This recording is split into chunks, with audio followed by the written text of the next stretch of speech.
Rice అయితే అయిపోయింది. చూడండి ఎంత చక్కగా ఉడికిందో.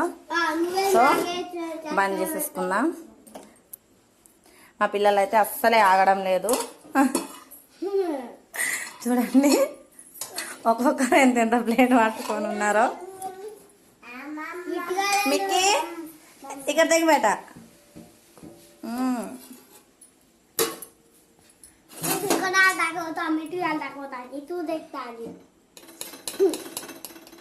వీళ్ళకైతే పెట్టేస్తున్నాను. వావ్, చక్కగా వచ్చేసింది.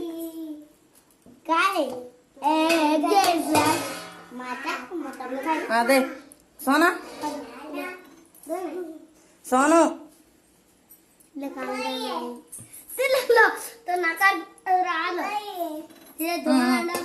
మిక్కీ